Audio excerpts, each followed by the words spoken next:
కళలకు పుట్టినిల్లు ఓరుగల్లు. కళాకారుల కోసం ప్రభుత్వం 8 ఏళ్ల కిందట కోట్లాది రూపాయలు వెచ్చించి కాళోజీ కళాక్షేత్రం నిర్మాణం చేపట్టింది. ఆ పనులు నేటికి కొనసాగుతూనే ఉన్నాయి.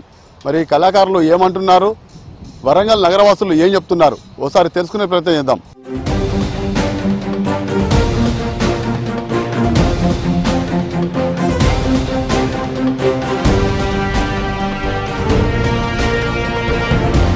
ఇక్కడ సంస్కృతిని ప్రభుత్వం గుర్తిస్తలేదా, లేదా అధికారులు ముద్దు నిధులలో ఉండి రిపోర్టు తప్పుగా ఇస్తున్నారా?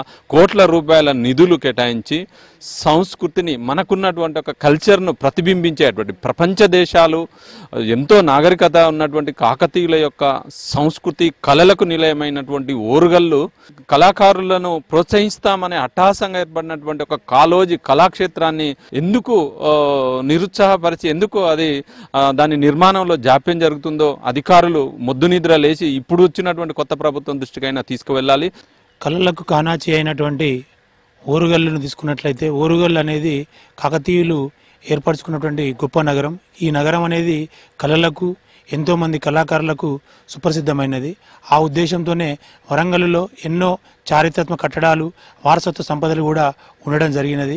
మనకి ఇక్కడ వరంగల్ ప్రాంగణంలో ఉన్నటువంటి పోతన ఆడిటోరియం కనుక తీసుకున్నట్లయితే చాలా సంవత్సరాల కింద నిర్మించినటువంటి ఆడిటోరియం.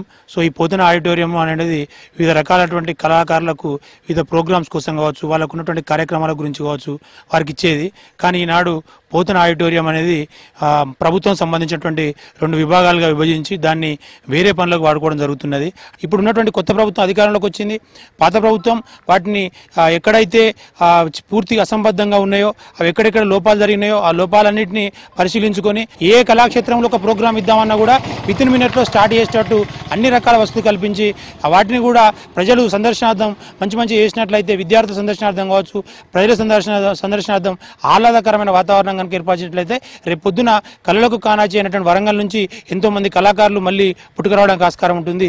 గల్లుగల్లు ఓరుగల్లు సర్వకళలకు పుట్టినటువంటి గొప్ప పేరు ప్రతిష్టలు కలిగినటువంటి ఓరుగల్లు జిల్లాలో కళాకారులకు వేదికలు చాలా కరువైపోయినాయి.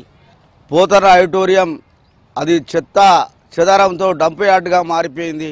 అట్లాగే పోచమ్మలో ఉన్నటువంటి కాంప్లెక్స్ కూడా పిల్లర్ల వరకే పరిమితమై కళాకారులకు ఆదరణ లేకుండా ఓరుగల్లు నట్టనడమన ఉన్నటువంటి గడ్డ మీద ఉన్నటువంటి అనేక మంది కళాకారులు కూడా వేదికలు లేక తమ కళలను ప్రదర్శించేటువంటి పరిస్థితులు లేక ఇబ్బందులు పడుతూ ఉన్నారు.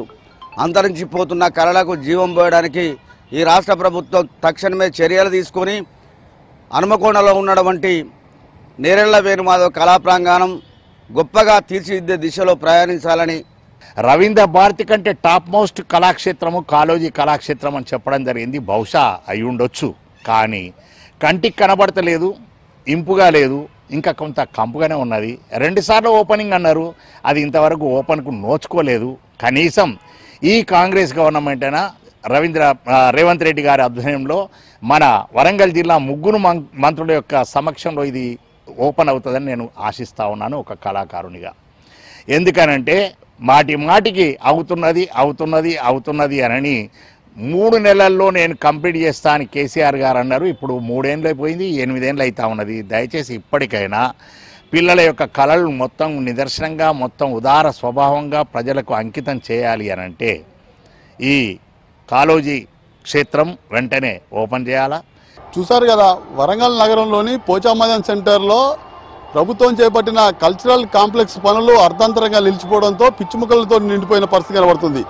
ఈ నిర్మాణం పనులు చేపట్టడంతో పాటు హన్మకొండలోని కాళోజీ కళాక్షేత్రం నిర్మాణం పనులలో వేగవంతం చేసి కళాకారులకు ఉపయోగంలోకి తీసుకురావాలని వరంగల్ నగర వాసులు కోరుతున్నారు. విడియన్స్ దశరథ్తో అశోక్ న్యూస్ వరంగల్.